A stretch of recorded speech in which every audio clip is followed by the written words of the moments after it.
herido, ¿cierto o no? ¿O alguien aquí nunca va a ser lastimado? No, ¿verdad?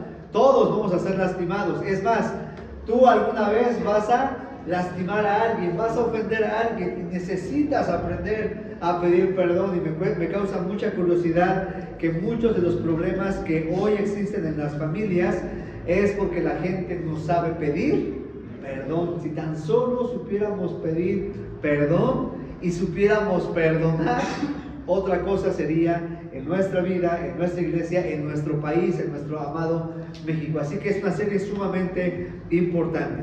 Bueno, entrando de lleno a lo que queremos ver en esta mañana. Lucas capítulo 23. El tema de esta mañana lo he titulado Las tres cruces del Calvario. Las tres cruces del Calvario. Quiero que leamos versículo 39 al versículo 43 del capítulo 23 de Lucas. Estamos en Lucas 23 y para leer y contextualizar lo que hoy vamos a estar hablando, vamos a leer y centrar nuestra atención en los personajes del Gólgota, del Calvario. Versículo 39. Dice la Escritura, sígame con su vista. Y uno de los malhechores que estaban colgados le injuriaba, diciendo, ¿qué le decía? Bien fuerte, dice, si tú eres el Cristo, sálvate a ti mismo y a nosotros. Respondiendo el otro, le reprendió, diciendo, ¿ni aún temes tú a Dios, estando en la misma condenación? Nosotros, a la verdad, justamente padecemos. ¿Por qué? Porque recibimos lo que merecieron nuestros hechos, mas refiriéndose a Cristo, mas y lo señaló tal vez con su cabeza, mas ningún mal hizo. Repita conmigo esa parte, ningún mal hizo, porque si había alguien inocente colgado en esa cruz, ese alguien era Cristo, porque Él ningún mal hizo. Y el versículo 42, y dijo a Jesús, ¿qué le dijo a Jesús? Yo me imagino que lo volteó a ver, lo miró y con una súplica en sus labios le dijo, acuérdate de mí cuando vengas en tu reino. Acuérdate de mí cuando vengas en tu reino. Entonces Jesús le dijo, de cierto te digo que hoy estarás conmigo en el paraíso. Isaías capítulo 53 versículo 12 dice este pasaje que está en la pantalla. Fue contado con los pecadores, habiendo él, Cristo, llevado el pecado de muchos y orado por los transgresores. Vamos a orar y vamos a pedir al Señor bendición por su palabra en esta mañana. Señor, quiero suplicarte que prepares nuestro corazón. Quiero suplicarte que prepares nuestra mente para recibir tu palabra. Quiero pedirte, Señor, queremos juntos pedirte que tu Espíritu Santo se esté moviendo en esta mañana entre nosotros para llevarnos al arrepentimiento, para llevarnos a la confesión, para que personas puedan conocer la salvación que hay en Cristo Jesús. Usa tu instrumento que es imperfecto, pero que tu palabra es perfecta, Señor, y que ella pueda llegar, pueda penetrar y pueda llevarnos al convencimiento de que necesitamos a Cristo, solamente a Cristo, para poder llegar a la vida eterna. Señor, que la promesa que le hiciste a este ladrón en aquella tarde de crucifixión, esa promesa de que estaría contigo en el paraíso, hoy también pueda ser una realidad entre nosotros, Señor. Que personas puedan recibir hoy esa promesa por la fe y el arrepentimiento en Cristo. Nos ponemos en tus manos y lo suplicamos. En el nombre de Cristo Jesús. Amén. El camino de la vía dolorosa, la trayectoria que Cristo recorrió, esos 800 metros que nuestro hermano Christopher nos narraba, desde el pretorio donde fue juzgado injustamente por el Sanedrín y por Pilato, hasta el monte Calvario, culmina justamente ahí, en un lugar llamado de la Calavera, según lo que nos dice Lucas capítulo 23. Ese lugar llamado de la Calavera, del cual se deriva el nombre Calvario, y esto debido al curioso parecido a una calavera, está en la pantalla, una calavera que quedaba al norte de Jerusalén. Ese monte parecía una calavera, y ahí sería el escenario del sacrificio del Cordero de Dios que puede, quita el pecado del mundo. Estaban en ese lugar presentes algunas personas, había mujeres que miraban a la distancia. Entre ellas estaba María Magdalena, estaba María, la madre de Jesús, estaba también María, la madre de Santiago, y Salomé. Había muchas personas observando. Había jefes religiosos que se burlaban de él y decían: salvó a otros, que se salve ahora él. También los soldados rifaban sus ropas y le ofrecían vinagre. Aún los gobernantes estaban burlándose de él y le decían que se salve a sí mismo, si es el Cristo, el escogido de Dios, que se baje de esa cruz y creeremos en él. Estaban presentes en aquel espectáculo maestros de la ley. En general había soldados romanos. Algunos curiosos observaban también. Estaba su madre. Había mujeres que habían recibido a Cristo durante su ministerio. Estaban los que le seguían. Estaban los discípulos. Había gente que él había sanado, y también estaban sus apóstoles. Y como si pareciera una última burla para Cristo, Jesús fue crucificado junto a dos malhechores, junto a dos criminales. Para muchos esto era algo burlesco contra él, pero para Cristo implicaba el cumplimiento de las profecías, como lo leíamos en Isaías capítulo 53. Fue contado con los pecadores, fue contado entre los malhechores.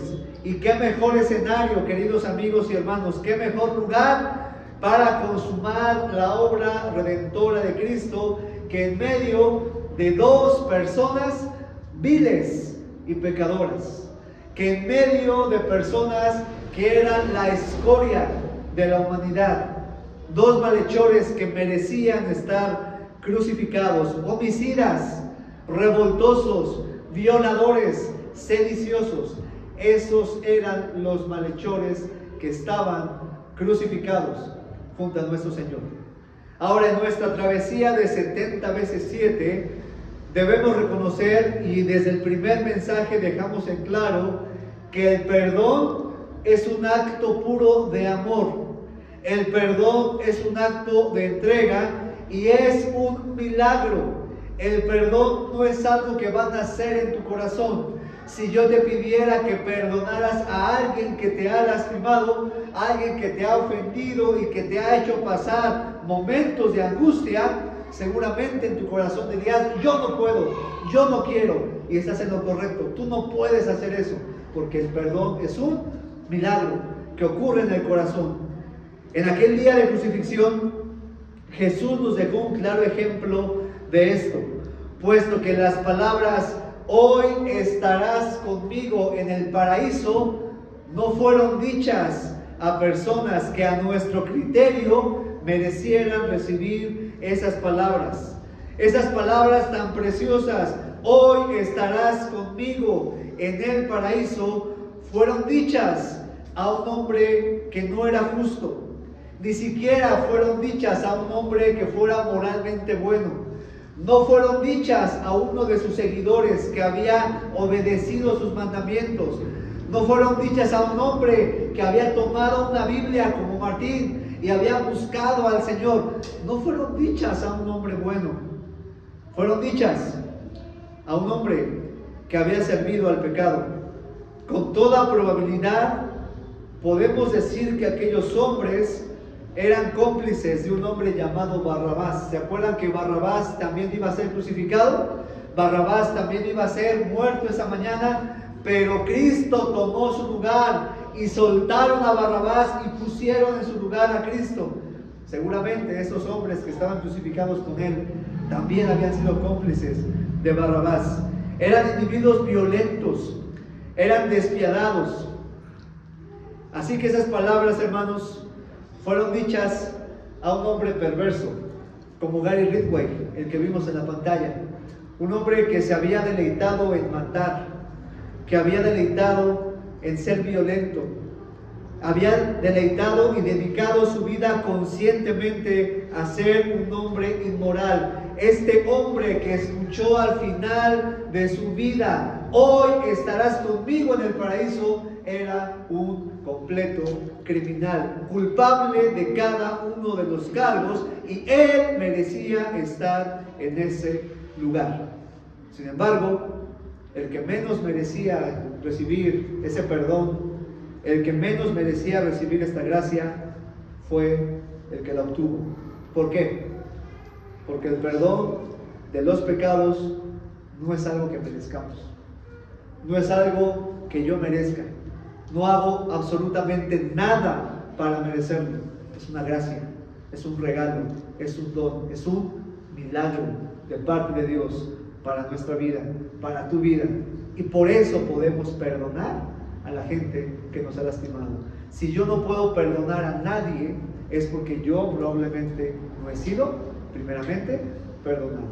Así que en esta mañana quiero que nos concentremos en lo que ocurrió aquel día de crucifixión. Algunos dicen que fue viernes, algunos dicen que fue miércoles. Realmente lo importante no es qué día fue, solamente podemos decir que aquel día de crucifixión a las 9 de la mañana se encontraban en el monte Calvario, el monte de la Calavera, 3 cruces con 3 distintos hombres en cada una de ellas. Tenían en común la misma muerte, pero sus vidas eran totalmente distintas, eran totalmente diferentes. En medio estaba Cristo, un hombre inocente, muriendo como un criminal, muriendo como un perverso. A los lados había 2 criminales culpables, ellos sí culpables de cada uno de los cargos, pero con la posibilidad de ser justificados. Así que en esta mañana quiero que centremos nuestra atención en las 3 cruces del Calvario y que veamos y aprendamos cómo cada una de estas cruces nos enseña algo importante, y sobre todo el camino y el medio para poder tener la salvación en Cristo. En primer lugar, veamos la cruz de la incredulidad, por favor, en la pantalla. La cruz de la incredulidad y el orgullo. Versículo 39, Lucas 23, por favor, versículo 39, Lucas 23. Bien fuerte conmigo, la cruz de la incredulidad y el orgullo. Dice el versículo 39, y uno de los malhechores, todos juntos conmigo, bien fuerte, dice: y uno de los malhechores que estaban colgados le injuriaba diciendo: si tú eres el Cristo, sálvate a ti mismo. La incredulidad y el orgullo es un estorbo para la reconciliación con Dios y en general para la reconciliación con las personas. No podemos reconciliarnos con alguien si en nosotros hay orgullo y hay incredulidad. No puede haber un arrepentimiento, no puede haber una reconciliación con Dios si nosotros no tenemos primeramente un corazón arrepentido. ¿Cómo saber si una persona está verdaderamente arrepentida? ¿Cómo puedo darme cuenta que mi ofensor verdaderamente entiende que ha fallado? Mira, este ladrón muestra un elemento imprescindible para que haya reconciliación entre Dios y los hombres. Dios quiere reconciliarse con la humanidad, pero la pregunta es: ¿por qué no está reconciliado? Bueno, justamente por eso, porque el mundo está lleno de incredulidad y lleno de orgullo. Una persona que no está arrepentida por sus acciones no podrá ser restaurada en su relación con Dios. Es más, si tú quieres restaurar una relación con alguien a quien tú has fallado, debe haber un genuino arrepentimiento. No debe haber orgullo en tu corazón. Y a veces pretendemos arreglar las cosas desde el orgullo. Y es por eso que las cosas no funcionan. Es por eso que las cosas siguen mal en la relación de familia, la relación matrimonial o la relación entre la iglesia. ¿Por qué? Porque lo hacemos desde el orgullo. Para que haya una verdadera reconciliación es necesario que se haga a un lado el orgullo.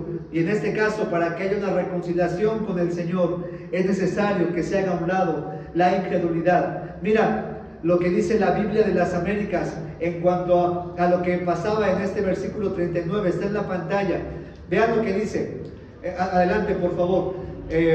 Perdón, creo que eso no está en la pantalla. Dice: y uno de los malhechores que estaban colgados allí le lanzaba insultos diciendo: ¿no eres tú el Cristo? Sálvate a ti mismo y a nosotros. Ahora, ¿qué es lo que realmente llevó a este hombre de esta cruz de incredulidad? ¿Qué es lo que lo llevó a la condenación eterna? Porque Él no es en el cielo, te lo aseguro. Él no es en el cielo en este momento. ¿Qué es lo que le llevó a la condenación? ¿Sabes qué fue? Sí, fueron sus pecados. ¿Pero qué fue? La incredulidad.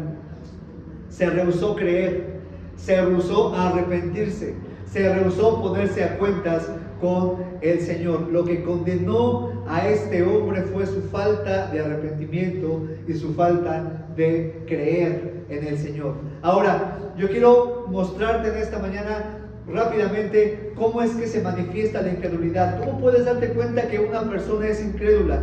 Y por favor, escucha con tu corazón, porque tal vez, y solo tal vez, tú estás en este lado de la cruz. Tal vez tú eres una de esas personas que tiene incredulidad y que tiene orgullo. ¿Cómo? ¿Yo tengo incredulidad, tengo orgullo? Probablemente. Si tú tienes alguna de esas actitudes, puede ser que en tu corazón haya incredulidad y haya orgullo. En primer lugar, tenemos incredulidad, por la incredulidad se manifiesta cuando pretendes evitar las consecuencias del pecado.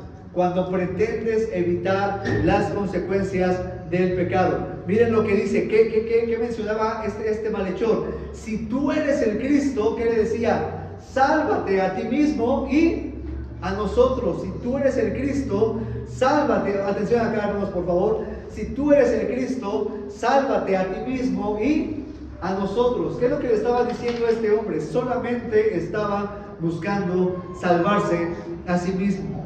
Las palabras de este hombre en la cruz nos muestran la actitud de algunos que quieren ser perdonados para evadir las consecuencias, mas no hay un verdadero arrepentimiento en su corazón. No hay confesión, no hay humillación, no hay un cambio en su manera de pensar. Solo claman por salvarse, pero quieren salvarse de las consecuencias. Buscan a Dios para evitar un sufrimiento. Buscan a Dios para evitar un castigo, pero realmente no hay una convicción en su corazón de que ellos han pecado. Eso es lo que pasaba en esa cruz, ¿te das cuenta? Ese hombre, si tú eres el Cristo, sálvate y bájame de esta cruz. Solamente buscaba escaparse de ese castigo. Solamente buscaba un escape a esa tortura que él estaba viviendo.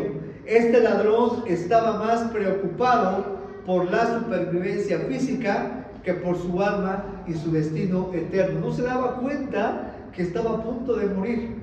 Estaba en su lecho de muerte. Y lo único que él estaba haciendo era pensar: librarme de este castigo, librarme de esta cruz.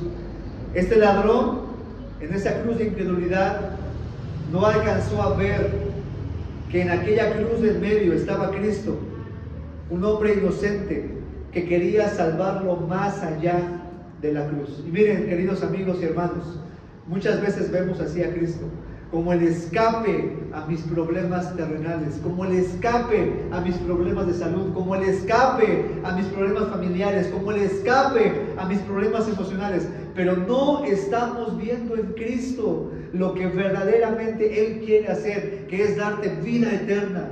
Él quiere darte algo más allá que lo físico, algo más allá que solamente algo terrenal y temporal aquí. Él quiere darte vida eterna, quiere darte el perdón de tus pecados, quiere darte una salida para tu alma, quiere darte una verdadera relación y quiere darte un lugar en el cielo. El ladrón no alcanzó a ver absolutamente nada de eso. ¿Sabes? Nada iba a evitar las consecuencias de sus acciones, pero en Cristo pudo evitar consecuencias eternas. Escucha esto: nada iba a evitar las consecuencias de sus acciones, pero en Cristo Él pudo haber evitado las consecuencias eternas. En vez de esto, este ladrón solo alcanzó a ver en Cristo un posible Salvador que lo bajara de la cruz, le evitara sufrimiento y agonía y una muerte cruel. ¿Sabes para qué se quería bajar? Para seguir haciendo fechorías. Este hombre solamente quería bajarse de ahí para seguir como si nada y hacer fechorías. Tal vez, si se hubiera bajado de la cruz, se hubiera puesto bien unos días, hubiera hecho algunas mantas, hubiera jurado como algunas personas hacen, ¿verdad? Ya voy a jurar que no voy a tomar 40 días, y 40 días no toman y después otra vez están tomando, porque sé muchas personas, ¿cierto? No, solamente cumplen cierto tiempo, pero no hay un verdadero arrepentimiento en su corazón. Mira, debe quedarnos bien claro, está en la pantalla esto, por favor. El perdón de Cristo nos libra de la condenación del pecado, pero no nos libra de las consecuencias del pecado. Si tú estás buscando a Cristo para que Él te libre de las consecuencias del pecado, estás en un error. Cristo nos libra de la condenación. Él puede librar tu alma, puede librar tu corazón, puede librar de la condenación eterna tu alma, pero las consecuencias del pecado siguen. Y muchas personas buscan a Cristo solamente por eso, que me quite esos problemas, que me quite esta carga de mi corazón, que me quite los problemas económicos en los que me metí. Eso no va a pasar, porque las consecuencias del pecado siguen. Es como aquella mujer que estaba molesta con su esposo, porque su esposo había sido de verdad un patán con P mayúscula. Había sido un hombre violento, había tratado mal a sus hijos, la había engañado no una sino muchas veces, se había metido en grandes problemas, era un apostador, perdió absolutamente todo, y de pronto este hombre conoce a Cristo, mira a Cristo y ve que Cristo lo puede salvar y se arrepiente de sus pecados y se arrepiente de sus pecados y confiesa que Cristo es su Salvador. Y ahora este hombre es un hombre diferente. Y un día llega a la iglesia y él se quiere bautizar porque ya se ha arrepentido de sus pecados, se quiere bautizar, invita a su familia y la esposa está molesta, la esposa está enojada. La esposa dice: ¿cómo? ¿Así de fácil nada más? Primero me trata mal, primero me hace vivir una vida miserable y ahora ya es una nueva criatura. Pues sí, es una nueva criatura, es un hombre diferente, ya no va a la condenación. Sin embargo, las consecuencias para este hombre siguen. ¿Por qué? Porque ahora este hombre tiene que enmendar todo lo que hizo en su vida, no para ir al cielo, sino para arreglar las cosas que hizo con su familia. Así que, hermanos, si hay personas que buscan a Cristo solamente para salir del hoyo en el que están, para salir y evitar la consecuencia, estás en un error. Lo único de lo que Cristo quiere librarte es de la condenación eterna. Y si en su misericordia Él decide ayudarte a salir de ese problema, también lo puede hacer. Pero no es la motivación principal para que una persona busque al Señor. Debemos buscar al Señor porque reconocemos que le hemos fallado, y que merecemos el castigo, la condenación eterna por lo que implicaron nuestros hechos. Paul Tucker, un comentarista, escuchen lo que dice en la pantalla. Él escribe y dice: la petición de este malhechor equivalía a un esfuerzo por fugarse de la cárcel. Así como un delincuente tal vez trate de alcanzar la libertad, aquel hombre en su hora final quería librarse de su desesperada situación. No parece que se le cruzara por la mente la idea de reconciliarse, está en la pantalla, el siguiente, con Dios, ni de arrepentirse de su pecado o cambiar su estilo de vida. Lo que a él le preocupaba era alegrar su vida terrenal, tal vez para seguir viviendo como lo había hecho hasta entonces. Este ladrón no buscaba una salvación eterna, sino una temporal. Y yo quiero animarte a que busques al Señor, no solamente para salir del problema, sino para buscar realmente la salvación eterna de tu alma. En segundo lugar, ¿cómo podemos saber si tenemos una actitud incrédula? Cuando vives sin reconocer tu pecado. Dice el versículo 39 que colgado le injuriaba. Colgado le injuriaba, es decir, él no reconocía que era culpable. Por supuesto que se daba cuenta que había fallado. Sin embargo, él no se veía y no se daba cuenta de su necesidad porque no reflexionaba en lo que había sido su vida, en lo que había hecho. Él culpaba a otros, él culpaba a los que lo habían agarrado, culpaba a sus padres, culpaba a la gente que lo había criado. Si no me hubieran hecho este mal, yo no me hubiera metido en este problema. Si mis padres hubieran sido presentes, yo no me hubiera metido en esta situación. Él culpaba a otros. Y así hay mucha gente, ¿cierto o no? Culpa a otros. Culpa a todos, menos él mismo. Todo el mundo sabía que ese hombre que estaba crucificado en la cruz de la incredulidad, todo el mundo sabía que él era culpable. Todo el mundo sabía que él estaba pagando por sus crímenes, excepto él. Él no reconocía absolutamente nada. ¿Te has topado con gente así? ¿Te has topado con personas así? Con personas que simplemente no quieren reconocer que han pecado, no quieren reconocer su maldad. Yo conozco personas así. Conozco personas que en lugar de reconocer que están ahí porque sus actos merecen todo lo que están viviendo, culpan a otros, culpan a sus padres, culpan al gobierno incluso, culpan a personas que tal vez no tienen nada que ver, están hundidos a punto del divorcio, a punto de morir, están a punto de perderlo absolutamente todo y aún ahí no reconocen que son culpables. Lejos de reconocer su pecado, este hombre hacía algo, injuriaba a Cristo. Injuriar viene de la palabra griega hubristes, que significa hombre violento, insolente. Es similar a una persona blasfema, maldiciente, que insulta, que reprocha. Estaba reprochando, culpando a Dios, culpando a todo el mundo. No había arrepentimiento en su corazón. Mira, si tú quieres ir al cielo, lo primero que tienes que hacer es reconocer tu pecado. Dejar de culpar a otros. Dejar de culpar a tus padres. Dejar de culpar a tu esposo, a tu esposa. Dejar de culpar a la gente que te hizo daño. Reconoce tu pecado. Reconocer que hemos ofendido al Señor. Reconocer que nuestro pecado nos separa del Señor. Y dejar de culpar a otros. Matthew Henry, un comentarista inglés, comenta y dice, está en la pantalla: hay quienes aún en medio de los mayores sufrimientos tienen la imprudencia de injuriar al Señor y al mismo tiempo esperar que Él se apiade de ellos y los salve. Esto me recuerda a un hombre llamado Daniel Arismendi. ¿Lo recuerdan ustedes? Los que son de mi modelo 83, recordarán que por ahí de 1990 surgió un personaje muy aterrador. Sobre todo los que tenían orejas grandes estaban aterrados porque era el famoso mucha oreja, ¿se acuerdan? Ahí empezaban los secuestros y toda la gente que tenía orejas grandes decía, no, que no me encuentre Arismendi, por favor, porque le encantaban las orejas. Bueno, Daniel Arismendi fue detenido en 1990 y algo, no recuerdo exactamente el dato, pero me llama la atención, ya no la encontré en la entrevista, pero estaba en YouTube hace algunos años. Me llama la atención porque este hombre, cuando es entrevistado por Javier Alatorre, está en entrevista con él y escuchen lo que él dijo. Cuando Alatorre le pregunta, ¿estás arrepentido? ¿Lamentas lo que hiciste? ¿Lamentas las vidas que quitaste? ¿Las personas que mutilaste? Este hombre, Daniel Arismendi, respondió, si Dios realmente existe, Él tiene la obligación de perdonarme. Por eso es Dios. Si Dios realmente existe, Él tiene la obligación de perdonarme. Por eso es Dios. Dime una cosa. ¿Este hombre está arrepentido? Por supuesto que no. ¿Este hombre está reconociendo su culpabilidad? Por supuesto que no. Dios no tiene obligación con absolutamente nadie. No tiene obligación con absolutamente nadie.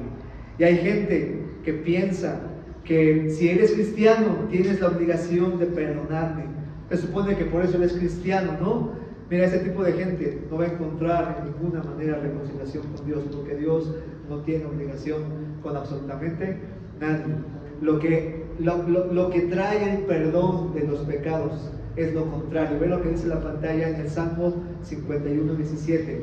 Al corazón contrito y humillado no despreciarás. Tu Dios no le interesa lo que puedas hacer por Él. No le interesa incluso que leas la Biblia. No le interesa que vengas a la iglesia. No le interesa que hagas buenas obras, que des dinero. No le interesa absolutamente nada, porque eso no puede salvarte. Lo que le interesa a Cristo es tu corazón contrito y humillado, que arrepentido diga: sí, he pecado. Tal vez no soy como ese malhechor de la cruz, ladrón, injurioso. No soy ese malhechor. Tal vez no soy como el mochaorejas, secuestrador, pero he pecado, y ese pecado me separa del Señor. Hay orgullo en el corazón, queridos amigos y hermanos. Hay orgullo en el corazón cuando minimizamos nuestro pecado, cuando nos comparamos con lo peor de lo peor y decimos: es que yo merezco el perdón o no merezco la condenación porque yo no he sido como esa persona.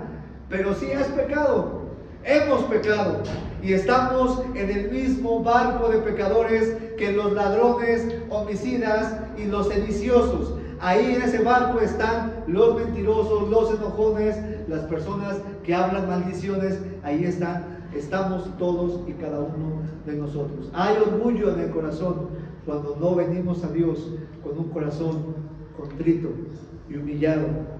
Y cuando venimos al Señor con ese corazón, la Biblia dice: no despreciarás tú, oh Dios. El Señor no te desprecia cuando vienes con un corazón arrepentido. Pero mientras haya incredulidad y haya orgullo, no hay arrepentimiento, no hay perdón para tus pecados, no hay reconciliación con el Señor. En tercer lugar, ¿cómo podemos ver una actitud incrédula? Cuando no hay una convicción propia de Cristo, cuando no hay una convicción propia de Cristo. Dice la Escritura que este ladrón le decía: si tú eres el Cristo, sálvate a ti mismo y a nosotros. Sálvate a ti mismo y a nosotros. Ahora, hermanos, estudiando este pasaje, te das cuenta quiénes decían también estas frases. ¿Quiénes lo decían?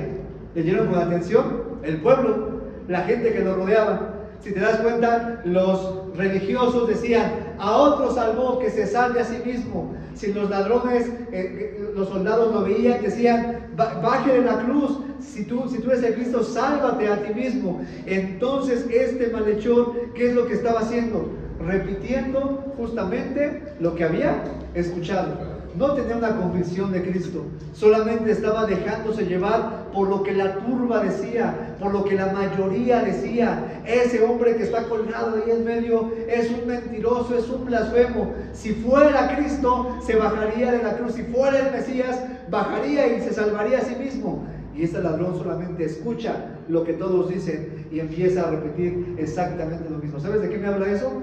De que no hay una convicción en su corazón, que solamente está repitiendo lo que la gente estaba diciendo. Y mira, tristemente mucha gente se queda a un paso del cielo justamente por esto, por no tener una convicción personal de quién es Jesús para ellos.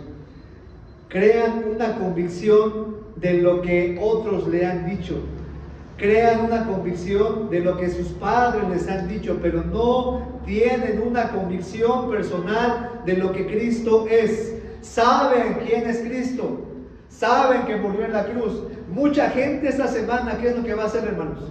Va a festejar la Semana Santa. Mucha gente va a celebrar y va a recordar la muerte de Cristo, pero eso no significa que van a ir al cielo. ¿Por qué? Porque lo hacen solamente por tradición, repitiendo lo que dicen las tradiciones, pero no han creado una convicción personal en su corazón. Repiten lo que han oído, pero se niegan a ponerse a cuentas con el Señor. Repiten que Cristo es el Salvador, pero no van a Él para que los salve.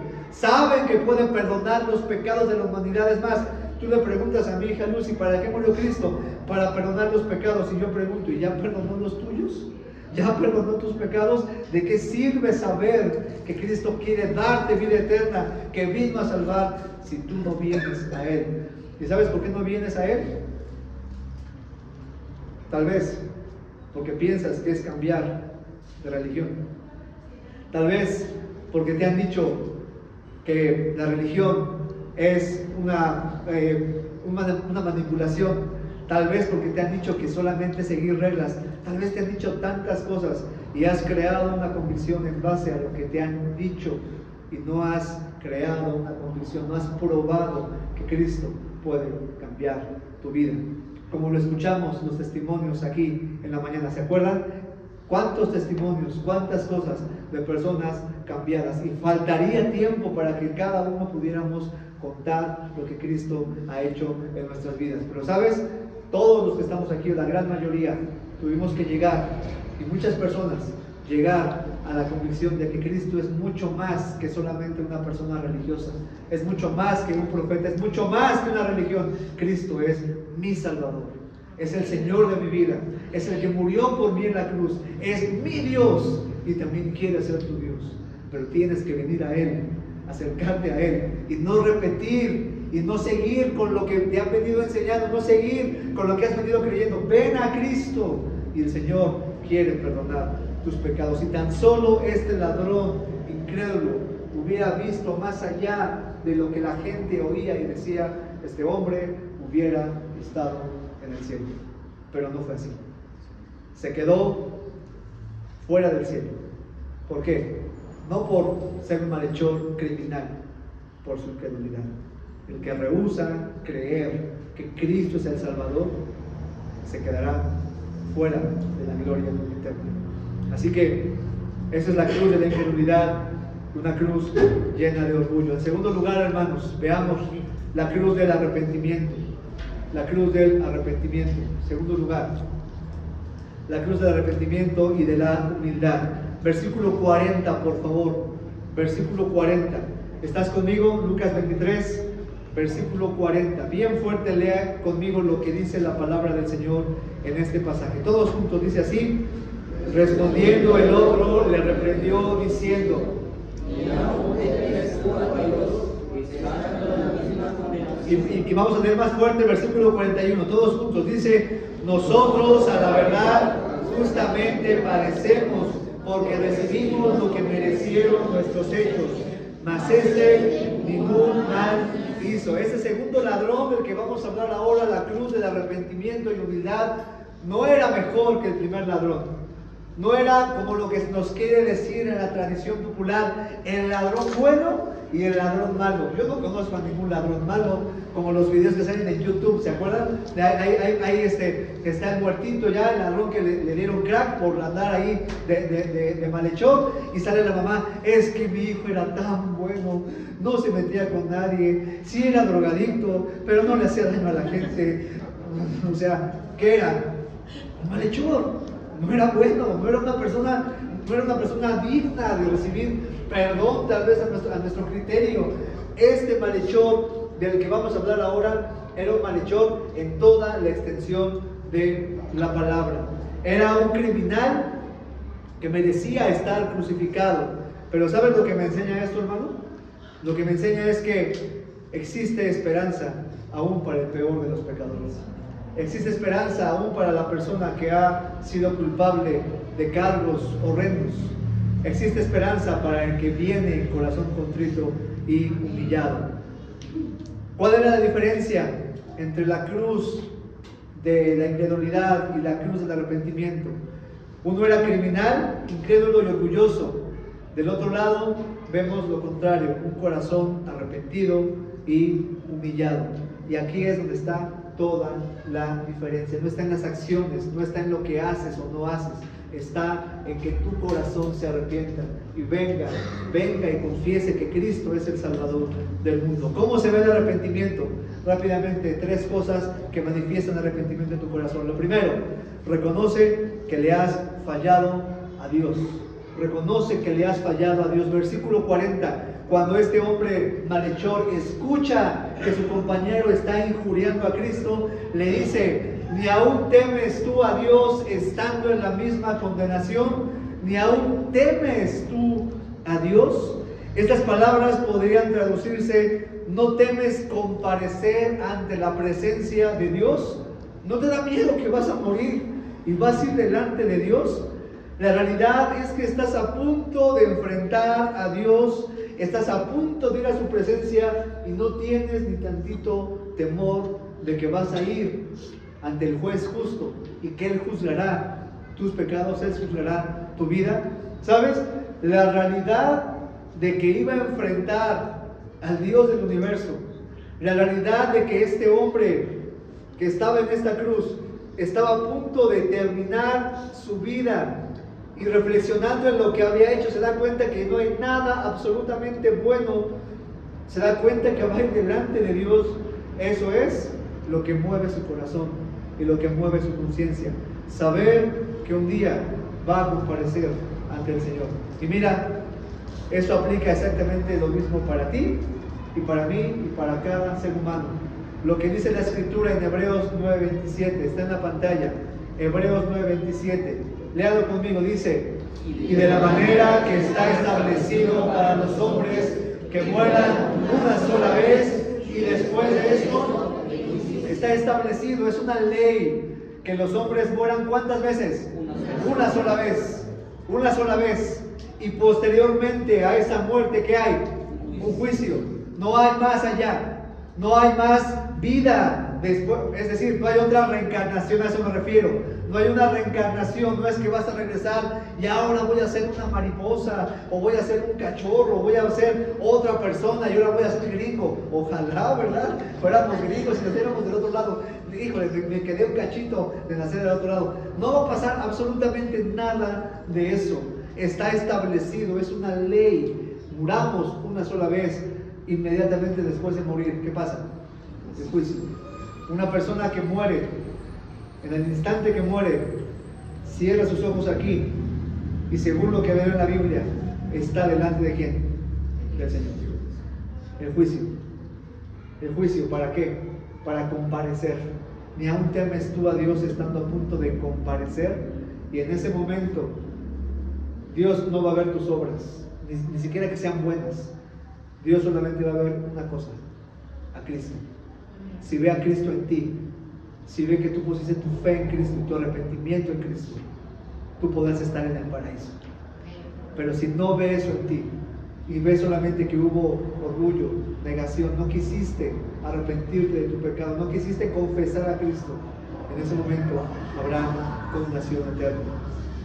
Jehová, dice la Biblia en Números 14:18, Jehová tardo para la ira, es en la pantalla, y grande en misericordia, que perdona, porque Dios puede perdonar la iniquidad, todo tu pecado el Señor lo puede perdonar, aún la incredulidad, aún la dureza de tu corazón, que te has negado a venir a Él, te han invitado, te han dicho, te han hablado y te has negado. Él puede perdonar tu pecado, sea poco o sea mucho, Él perdona, y perdona también la rebelión. Pero luego ve lo que dice: aunque de ningún modo tendrá por inocente al culpable. ¿Quién es el culpable?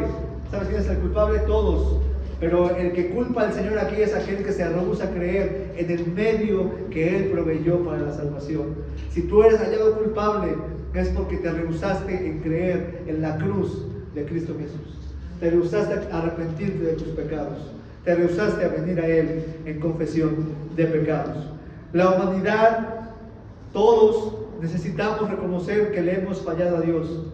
No puede haber reconciliación de tu vida para con Dios si pretendemos fingir que no ha pasado nada. No puede haber restauración de la relación con Dios mientras no haya una absoluta conciencia de que le hemos fallado a Dios. Muchos dicen: sí, yo he pecado, pero no he ofendido a Dios. Estás equivocado, porque si has pecado, aunque sea un poco, has ofendido a Dios, porque el Señor es santo, porque Él es puro en su juicio, porque Él no puede ver absolutamente nada de maldad. Si pudiera ver la maldad en nosotros, no tendría que haber muerto Cristo, pero porque Él no podía con nuestra maldad, Cristo vino a morir en la cruz cargando nuestros pecados para que los que nos arrepintamos en Cristo seamos perdonados de nuestros pecados. Pero ¿sabes una cosa? Cuando no reconocemos que le hemos fallado a Dios y cuando nos negamos a reconocer que aunque sea poquito nuestro pecado nos ha separado del Señor, entonces no puede haber reconciliación. Necesita haber un reconocimiento de que le hemos fallado a Dios. Mira lo que dice David en el Salmo 51. En el Salmo 51, versículo, más adelante por favor, versículo 4, dice la Biblia, en el Salmo 5, más adelante por favor, creo que no está en la pantalla, disculpen, dice: contra ti solo he pecado y he hecho lo malo delante de tus ojos. ¿Sabes? David reconoció: Señor, yo he pecado contra ti. Cuando David pecó con Betsabé y adulteró, David reconoció: yo he pecado contra ti. David reconoció que ese pecado había sido contra Dios. Y mientras no haya ese reconocimiento de que has pecado contra Dios, no puede haber una reconciliación. He hecho lo malo delante de tus ojos. Los ojos de Dios estaban presentes mientras David adulteraba con Betsabé. Los ojos de Dios estaban presentes mientras David planeaba el homicidio del esposo de Betsabé. No son ideas, solamente quiero poner en claro lo que Dios estaba viendo. Estaba viendo cada pensamiento en el corazón de David. Dios estaba ahí cuando este malhechor cometía sus crímenes. Dios estaba ahí cuando este malhechor mintió. Dios está ahí y vio tu pecado. Dios está ahí y vio mi pecado, porque ante los ojos del Señor nada está oculto. Así que ¿por qué no comienzas reconociendo: he pecado contra ti, Dios? He pecado contra ti. Sí, no soy el mejor hombre, no soy la mejor mujer, he pecado contra ti. En segundo lugar, reconoce sus pecados y consecuencias. Versículo 41, reconoce sus pecados y consecuencias. Él dijo: justamente padecemos porque recibimos lo que merecieron nuestros hechos. Él dijo, estando en la misma condenación, habla de que él sabía su sentencia. Esa palabra condenación es la palabra crima, que habla de sentencia pronunciada, el veredicto, la condena. Está en la pantalla también. Habla de esa condena que él sabía que se había hecho acreedor. Por eso él dice: mira, yo justamente estoy padeciendo. Jesús no hizo nada malo, pero mira, tú y yo sabemos que hemos hecho mal. Tú y yo sabemos que hemos pecado. No podemos fingir que he sido una persona moralmente buena todo el tiempo. No puedo fingir que yo he intentado hacer las cosas bien. He pecado contra el cielo y contra ti. Este hombre reconoció su pecado y también reconoció sus consecuencias. Uno debe ser consciente, hermanos, que nuestro mal camino nos ha traído consecuencias. Uno debe ser consciente de que el mal camino ha traído muchos problemas en la familia. Uno debe reconocer que tal vez el orgullo ha roto la familia. Uno debe reconocer que la inmoralidad sexual ha roto la familia. Tú debes reconocer que tu pecado está separando tu hogar, que tiene enemistad a tu familia. Debemos reconocer que lo que estamos viviendo no es culpa de otros. ¿De quién es responsabilidad? Es nuestra, porque nosotros hemos andado por nuestro camino, nos hemos descarriado por nuestro camino y estamos viviendo las consecuencias, tal como este hombre lo estaba viviendo.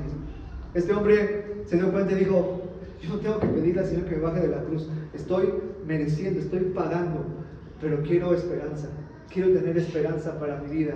Y por eso él se atrevió a pedirle lo que veremos más adelante: dame un lugar en el cielo. Así que reconoce tus pecados y reconoce las consecuencias. Y número 3, letra C, reconoce que Cristo es el camino al cielo. Una persona entonces que se ha arrepentido va a reconocer que ha pecado contra Dios, va a reconocer que lo que está viviendo es una consecuencia y que es pecador, y va a reconocer también que el único que lo puede salvar, ¿quién es? Cristo. El único que lo puede salvar es Cristo. Acuérdate de mí cuando vengas en tu reino. Ahora yo te quiero preguntar una cosa: ¿cuál fue la respuesta de Cristo a esta petición? ¿Qué le dijo Cristo? Hoy estarás conmigo en el paraíso. Ahora te pregunto algo: ¿en qué momento este ladrón hizo algo bueno para merecer esa promesa? ¿Cuándo? Era un malhechor. Ya lo describimos cómo había sido. ¿En qué momento le dio tiempo de ir a la iglesia? ¿En qué momento le dio tiempo de leer la Biblia? ¿En qué momento le dio tiempo de hablarle a otros acerca de lo que Cristo le estaba diciendo? ¿En qué momento le dio tiempo de sacar una ofrenda para ahí dar dinero o simplemente así ganar el cielo? ¿En qué momento le dio tiempo de hacer una buena acción? No le dio tiempo. Ni después de esta promesa, ni antes de esa promesa. Nunca le dio tiempo a este hombre. Y sin embargo, este hombre recibió la promesa de vida eterna. Hoy estarás conmigo en el paraíso. ¿Sabes por qué? Porque reconoció que Cristo es el único camino al cielo. Acuérdate de mí cuando vengas en tu reino. Qué impresionante las palabras de este hombre, porque ahora él está viendo en Cristo lo que realmente es. No está viendo lo que aparentaba, porque en ese momento Cristo no parecía un rey, a no ser por el título que tenía en letras griegas, hebreas y latinas. Cristo no parecía un rey. Ese título decía: ese es el rey de los judíos, Jesús Nazareno, el rey de los judíos. Pero él no parecía un rey. Él era una masa sanguinolenta, deformada, torturada, sangrienta. Algunos han dicho que solamente se veía algo rojo, y cuando él abría los ojos se veía solamente su retina o la parte blanca de sus ojos. ¿Por qué? Porque todo estaba chorreado en sangre por todo el maltrato. Su corazón estaba roto, su corazón estaba sufriendo. Él clamaba por aire, se levantaba sobre la cruz para poder exclamar. Él no se veía como rey, pero este hombre alcanzó a ver que Cristo es rey, que Cristo es el rey. Este hombre alcanzó a ver que Jesús es mucho más que un maestro. Este hombre alcanzó a ver que Jesús es mucho más que un hombre que vino a dar vida moral. Es mucho más que el fundador del cristianismo. Es mucho más que una religión. Jesús es Dios. Jesús es el Dios hecho carne. Es el Dios hecho hombre. Es el creador. Es el salvador. Es el que tiene poder para salvarte, para sanarte, para llevar tu alma al cielo. Cristo es Dios y Cristo quiere ser tu salvador. Él quiere llevarte a la vida eterna. ¿Por qué no alcanzas a ver que Cristo es y quiere ser tu Dios? ¿Por qué no le entregas tu corazón al Señor? ¿Por qué te rehusas a decir: es que yo no quiero ir, o quiero que me cambien de religión, o quiero... No estamos hablando de eso. Cristo quiere ser tu Salvador. Porque la Biblia dice en Hechos capítulo 4 versículo 12: y en ningún otro hay salvación. Está en la pantalla: en ningún otro hay salvación, porque no hay otro nombre bajo el cielo dado a los hombres en que podamos ser salvos. Y yo sé que te sabes este versículo, Juan capítulo 14 versículo 6. Jesús dijo: yo soy el camino y la verdad y la vida. Nadie viene al Padre si no es por mí. La religión no te lleva al Padre, las buenas obras no te llevan al Padre, lo que puedas hacer no te lleva al paraíso. Cristo es el único camino al cielo. Y por eso él dice en Juan 6:40, que está en la pantalla: y esta es la voluntad del que me ha enviado, que todo aquel que ve al Hijo, y escucha esto por favor, que ve al Hijo y que ve en el Hijo la salvación, que ve en el Hijo no una religión, sino un rey que viene a dar vida eterna, y cree en Él, tenga vida eterna. Esa es la promesa, que puedes tener vida eterna, y quiere darte vida eterna. Pero eso depende de tu convicción que crees en el corazón, de recibir ese regalo de vida eterna, o rehusar creer como el ladrón incrédulo. Mira, cuando hay arrepentimiento, hay contrición, hay súplica, hay humildad, no hay exigencias, no hay demandas, simplemente hay súplica. ¿Cómo lo sé? Por lo que este malhechor suplicó. Este malhechor le pidió a Cristo una petición muy clara, muy simple, muy sencilla. Le dijo: acuérdate de mí, acuérdate de mí. Jesús, no te olvides de mí cuando comiences a reinar. Jesús, dame un lugar en el cielo. No lo merezco, tú sabes que no lo merezco. Tú sabes que yo he sido una persona que me he burlado hasta de ti, que me ofende que me hablen de ti. Dame un lugar en el cielo, acuérdate de mí. Así que esta cruz de arrepentimiento y humildad solamente nos muestra el camino para ir al cielo. El camino es Cristo. Y ese camino se toma cuando tú reconoces tu pecado, reconoces que le has fallado a Él, te arrepientes y le pides a Cristo, no a nadie más, no a la religión, no a un pastor, no a un padre, no a nadie, a Cristo, que Él venga a tu corazón y te dé la vida eterna, porque Cristo fue quien murió en la cruz por ti. En tercer y último lugar, veamos la cruz de la gracia y el perdón. La cruz de la gracia y el perdón. Hemos hablado de la cruz de la incredulidad, hemos hablado de la cruz del arrepentimiento, y ahora hablemos de la cruz de la gracia y perdón. Y aquí yo quisiera comenzar definiendo dos palabras: gracia y misericordia, que es lo que vemos en esa cruz del Calvario, la cruz de Cristo. Gracia y perdón, gracia y misericordia. Mira, la gracia y la misericordia, sencillo de entender. Dios está en la pantalla. Dios, en su misericordia, cuando hablamos de ella, es porque Dios en su misericordia no nos da lo que merecemos. Si Dios nos diera lo que mereciéramos, yo no podría estarte hablando a ti en este momento y decirte que yo, Daniel, al morir voy a ir al cielo. Soy un pecador, y aquí está mi familia, y aquí está mi esposa, y aquí está la gente, algunos que me conocen, muchos de ustedes me conocen. Soy el peor de los pecadores, si tú quieres, pero yo voy a ir al cielo. ¿Por qué? ¿Porque he sido bueno? En absoluto. Porque Cristo es mi Salvador. ¿Y sabes por qué? Porque Él me extendió su misericordia. Y la misericordia es eso, cuando Dios no te da lo que te mereces. Por otro lado, en su gracia, Él te da lo que no merecemos. Él te va a dar aquello que no mereces. Es decir, que Dios no me da aquello que yo merezco. En su misericordia merezco la condenación, y en su gracia me va a dar aquello que yo tampoco merezco, que es el cielo. Y Él quiere darte esa vida eterna. No la mereces, pero por gracia Él te la quiere dar. Mira, quiero que reflexionemos rápidamente en un detalle que nos dicen los evangelios respecto a estos ladrones que estaban en la cruz, para entender lo que pasó esa mañana de crucifixión. Mira, en la pantalla está Mateo capítulo 27, versículos 43 al 44. Ve lo que dice este pasaje. Detalle importante: confía en Dios, líbrale ahora si le quiere, porque ha dicho, soy hijo de Dios. Lea lo que está en negritas, dice así: lo mismo le injuriaban también.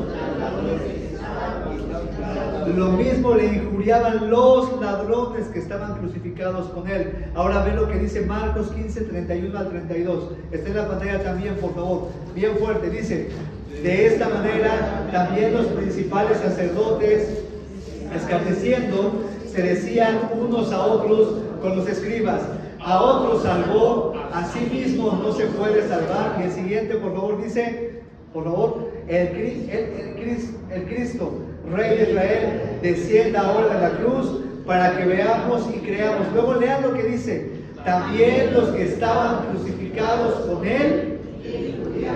¿Se dan cuenta del detalle?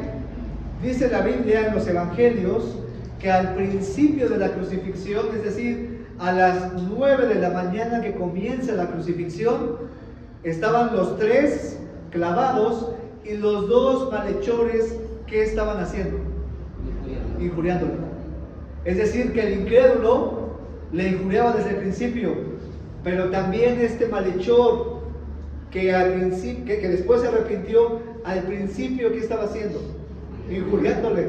También le estaba blasfemando, también se estaba dejando llevar por lo que decía la turba. Él también estaba maldiciendo al Señor, y la pregunta es: ¿qué pasó? ¿En dónde estuvo el cambio?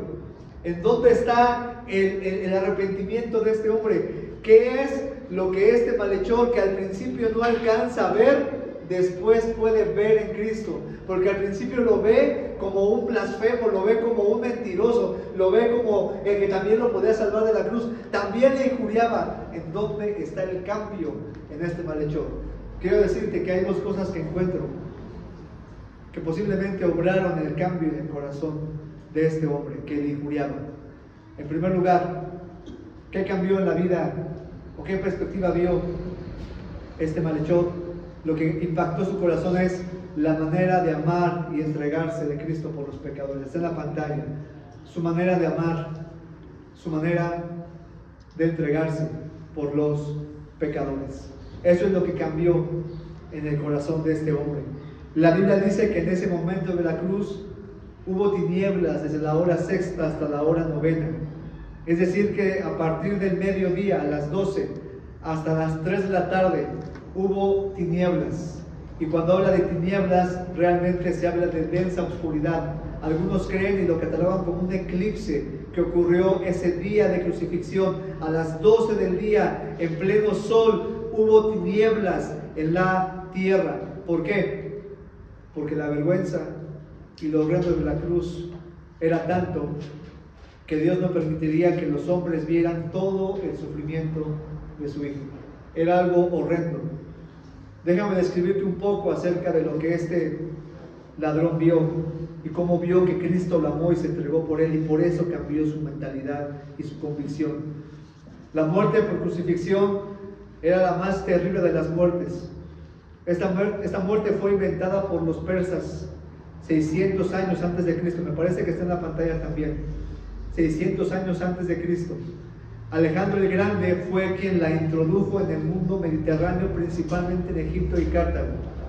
Esta era una muerte cruel, una muerte dolorosa.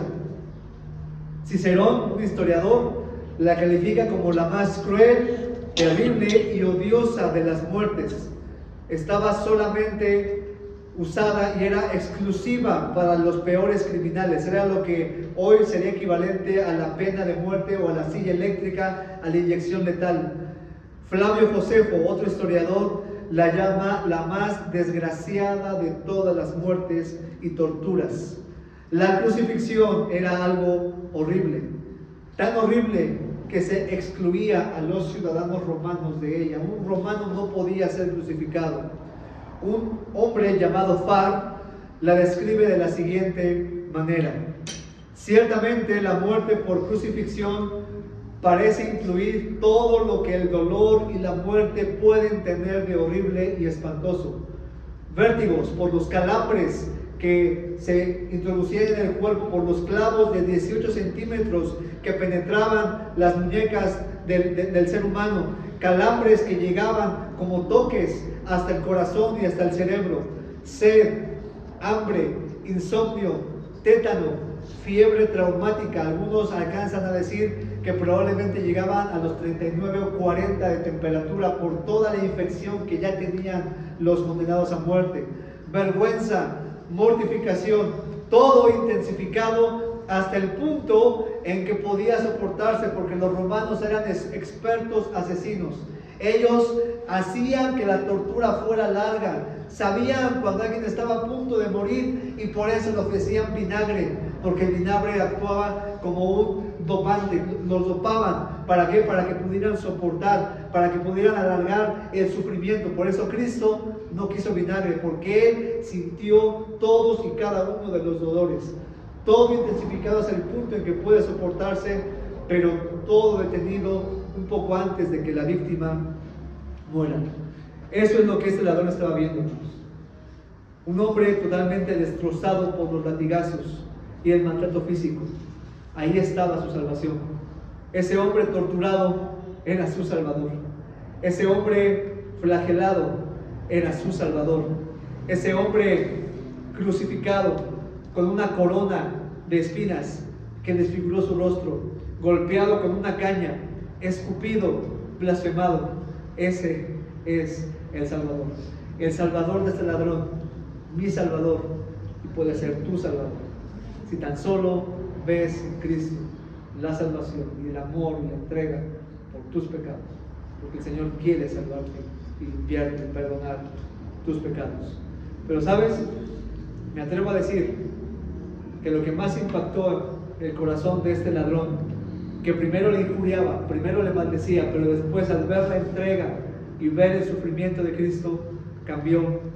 Lo que más, creo yo, impactó su corazón fue la manera de perdonar de Cristo, la manera en que Cristo perdonó a los pecadores. Mira, letra B, por favor, está en la pantalla, su manera de perdonar a los pecadores. Versículo 34, estamos poco antes, en Lucas 23, pero el versículo 34 dice que cuando la gente le blasfemaba, la gente decía, si tú eres el Cristo, baja y creeremos en ti. La gente le escupía, la gente le torturaba, la gente le daba la espalda. O sea, la gente estaba lastimando, abofeteando, literalmente, intencionalmente a Cristo.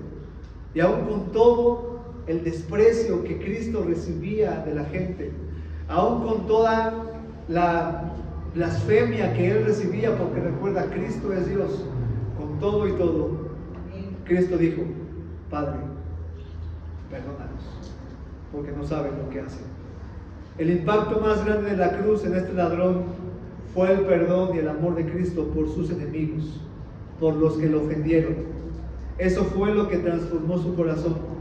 Este ladrón pensó, si Cristo puede perdonarlos a ellos, si está orando por ellos para que Dios los perdone pese a todo lo que le están haciendo y diciendo, también creo que puede perdonarme a mí, también puede salvarme a mí, también puede darme una esperanza a mí.